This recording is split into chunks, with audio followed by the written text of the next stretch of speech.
All right, welcome to this explainer. Let's just jump right in and look at the human experience in a completely different way. Think about the stress of high school for a second. The anxiety of a looming exam, the sting of being left unread by a friend, or that totally exhausted feeling you get after an hour of endless doom scrolling. Now, I want you to imagine your entire existence, your thoughts, your body, the world around you, like a highly complex software program. But there's a catch. This software has a massive, system-wide bug that's causing all that suffering, stress, and friction in your daily life. Well, over 2 millennia ago, the ultimate reality hacker, the Buddha, didn't just diagnose this bug, he actually completely reverse-engineered the code to figure out how to fix it. So today, we're going to learn how to deconstruct reality source code just like he did. So think about this for a second. Have you ever actually tried to locate your true self? I mean, who are you really? Are you your thoughts? Your TikTok profile, your grades, your music taste? When you really look inside, what is the core you running the program? Because when the Buddha looked for it, he dug all the way down past those surface-level user interfaces. He went past all those labels we give ourselves, and digging down to the absolute base logic, he didn't find a permanent, solid self sitting behind a control panel. Nope. Instead, he found just lines of component code constantly interacting. There is no permanent user, there's just the programming. To fix this system bug of suffering, we first have to understand what the Buddha called sabba, or the whole.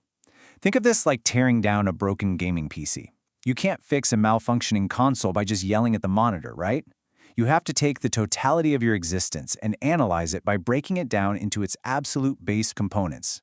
You literally can't debug a program without reading the lines of code, and you can't overcome that daily stress and suffering without comprehending these basic, concrete elements with true insight. So, here's our hacking map for today. We're going to systematically deconstruct the user interface of reality. We'll start with the data bundles known as the 5 aggregates, look into the bug of clinging, explore our hardware input ports in the 12 sense bases, zoom into the microscopic pixels of the 18 elements, and finally, we'll run the ultimate system diagnostics. All right, section 1. Let's see how the Buddha divided the individual and the universe into 5 basic data bundles, which are known in Pali as the khandas.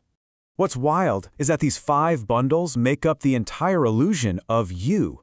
There's absolutely no you outside of these 5 things interacting. Let's break this down using your phone. First, we have materiality, or rupa. This is your hardware, your physical eyes looking at the physical glass screen, which is always subject to change. Then feeling, or vedana. The screen lights up with a message, generating an immediate sensory ping. Maybe it's a happy ping if it's your crush, or an unhappy ping if it's your boss or a super difficult assignment.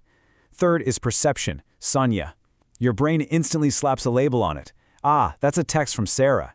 Fourth, mental formations, sankhara. These are 50 different driving mental factors reacting to the perception, like the sudden willpower or volition to drop literally everything you're doing and text back instantly. And finally, consciousness, vijnana. This is the base processor that simply knows this whole interaction is happening. Hardware, sensory ping, identification label, the urge to react, and base processing. That's it. That's the whole bundle, creating the experience of you receiving a text. Moving on to section 2, the bug of clinging. Because here's the catch. The system doesn't crash just because these aggregates exist. Having hardware and processing power isn't a problem on its own. The bug of suffering requires a very specific malfunction. Right, so here is exactly where the system crashes. Clean code functions flawlessly. Clean code means you experience something, you process it, and you let it go. You see a thing, you identify it, you move on. Clean and efficient. But corrupted code happens when a mental act of grasping, which is known as upadana, infects the system. Think of it like intense FOMO, or the desperation to keep a snap streak alive. When you desperately cling to a happy feeling, demanding that it lasts forever, or when you frantically push away an uncomfortable feeling, those aggregates become corrupted. They turn into objects of grasping. That desperation, that tight grip, that is the direct source of suffering or dukkha. Which brings us to section 3, the 12 sense bases. To truly understand how data enters this system and gets corrupted by clinging, we have to look closely at our hardware input ports, known as the ayatana. The entire system of your reality actuates when 6 internal hardware ports connect with 6 external data sources. You have your personal bases, your eye, ear, nose, tongue, body, and mind, and they're built to receive specific external bases: visible form, sound, smell, taste, tangible things, and mental objects. It's essentially just an input-output system. For instance, your mind is an internal base. When it connects with an external mental object, let's say a sudden thought about a massive math test you have tomorrow, the system actuates. It fires up. It's just ports and data continuously plugging into each other, millisecond by millisecond, to generate your whole experience of the world. Okay, section 4, the 18 elements. The crucial point here is that if we zoom in even further past those input ports, past the aggregates, we find the absolute microscopic pixels of reality, known as the dhatu. 18. That is the exact number of discrete elements the Buddha identified. And why break it down to this extreme pixel-level detail? Because this is the ultimate mathematical proof. It proves that when you look closely enough at reality, there is absolutely no ghost in the machine. There's no permanent underlying soul or self sitting there pulling the levers. There are just 18 flashing, momentary elements arising and passing away. Let's do the math real quick. We take the 6 sense organs and the 6 external sense objects we just talked about. That's 12. But then we add the spark. Think of it like casually scrolling through social media. Your eye, the organ, impacts with the video on your feet, the data.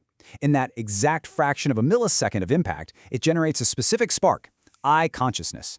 So 6 organs plus 6 objects plus the 6 specific types of consciousness they generate equals the 18 elements. It's just an endless, incredibly fast stream of organ, data, spark. Organ, data, spark. Over and over again, completely creating the movie of your life. Finally, section 5, the system diagnostics. Now that we've completely deconstructed the code of you, down to the 18 elements, the 12 bases, and the 5 aggregates, we can run the ultimate system diagnostics. This is how we debug the program. These are the 4 noble truths. Think of this as the ultimate developer's troubleshooting guide. It's honestly brilliant in its logical simplicity. Step 1 outlines the reality of the problem. The system is currently experiencing dukkha, that underlying teenage stress, dissatisfaction, and suffering. Step 2 isolates the exact cause of that problem, craving. Step 3 identifies the solution, meaning what the system looks like when the problem is entirely removed, cessation or nibbana. And Step 4 offers the exact software patch you need to apply to achieve that solution, the Noble Eightfold Path. Now, as you'll see, the Buddha mapped these high-level diagnostics directly down to our underlying code variables, which are called the Paramatha.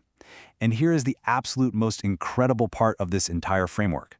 The origin of all this complex teenage angst, all human suffering, maps down perfectly to one specific isolated line of code, the mental factor of greed. And it's not just greed for money. It's the intense desire for more, the craving for things to be different than they are right now, the desperate attachment to your image. All suffering stems from that one rogue variable infecting the system. And to fix it, the path isn't some sort of magic. It is simply an installation of 8 specific mental factors, a software patch featuring massive upgrades like right understanding and right mindfulness. So, when you apply that patch, what happens? Well, as this quote describes, you achieve the complete separation from and destruction of craving. When you completely delete that corrupted code of craving and greed from your mental factors, the bug is gone. You achieve total system liberation. This is the supramundane state of nibbana. Think of it like a computer whose fan isn't spinning out of control from overheating anymore. It's not about turning into a robot with absolutely no feelings. It's a state of cool, flawless operation, completely free from the exhausting heat of craving and grasping. The system just flows. Wow, okay, we've unpacked a massive amount of reality source code today. So the next time you're stressed about school, scrolling endlessly, or reacting to drama, as your eye connects with forms, generating sparks of consciousness, and your mind grasps at passing feelings, I want you to just pause and ask yourself a question.